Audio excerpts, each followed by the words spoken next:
بسم اللہ الرحمن الرحیم۔ السلام علیکم ورحمۃ اللہ وبرکاتہ۔ Welcome to Ashrafi Islamic Institute. ناظرین کرام، اگر آپ ہمارے چینل پر نئے ہیں تو پلیز ہمارے چینل کو سبسکرائب کر لیں اور بیل آئیکن کو دبا دیں تاکہ ہر آنے والی نئی ویڈیو آپ تک پہنچ سکے۔ اور اگر آپ ہم سے آن لائن قرآن یا دوسرے اسلامی علوم سیکھنا چاہتے ہیں تو اسکرین پر موجود ہمارے اس واٹس ایپ نمبر پر رابطہ کیجیے۔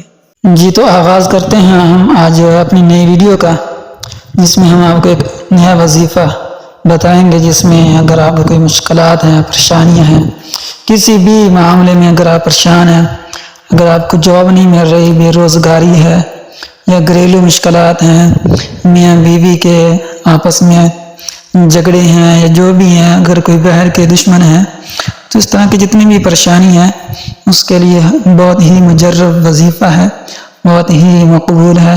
اس کے لیے آپ کو صرف تھوڑا سا وقت دینا پڑے گا۔ اگر آپ اس کو کر لیتے ہیں ایک بار تو انشاءاللہ آپ کی تمام پریشانیاں، مشکلات، مصیبتیں دور ہو جائیں گی۔ تو بہت آسان وظیفہ ہے۔ تو وظیفے سے پہلے ایک تو یہ کہ صرف وظیفوں سے کام نہیں بنتا، اس کے لیے ہمیں خود بھی نیک اعمال کرنے چاہیے۔ نماز کی پابندی یہ تو ضروری ہے، کیونکہ نماز فرض ہے، تو فرض نماز تو ہمیں ضرور ادا کرنی چاہیے۔ 5 نمازیں تو ان کو ضرور پڑھنا چاہیے۔ اس طرح حلال رزق کمانے کی کوشش کی جائے، حرام کاموں سے بچا جائے۔ تو کسی کے حقوق غصب کرنا یا اس طرح کے کام، تو ان سے احتیاط کرنی چاہیے۔ تو وظیفہ بہت ہی آسان ہے کہ اگر کوئی آپ کو بہت سخت مشکلات ہیں تو وضو کر لیں، وضو کر کے قبلہ رخ مصلی بچھا دیں، مصلی پر بیٹھ جائیں اور قرآن پاک کی 14 آیات سجدہ، کیونکہ قرآن میں 14 آیات ہیں، اگر وہ آیات ہم پڑھتے ہیں تو ہم پر سجدہ واجب ہو جاتا ہے اور ہم سجدہ ادا کرتے ہیں۔ تو انہی آیات کو آپ نے پڑھنا ہے۔ 14 آیات ہیں، ان کو ہم آپ کو لکھ کر دے دیں گے، PDF میں اس کا لنک بھی ڈال دیں گے تاکہ آپ کو تلاش کرنا آسان ہو جائے۔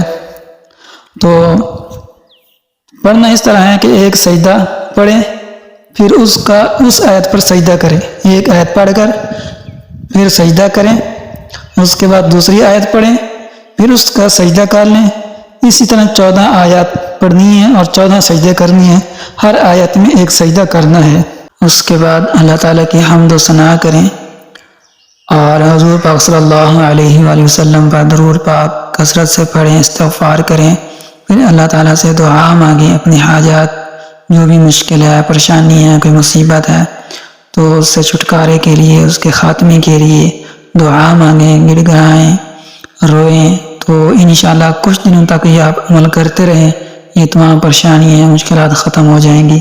اللہ تعالیٰ ہمیں اس پر عمل کرنے کی توفیق عطا فرمائے اور ہماری ہر مشکل پریشانی کو، ہر مصیبت کو دور فرما دے، آمین۔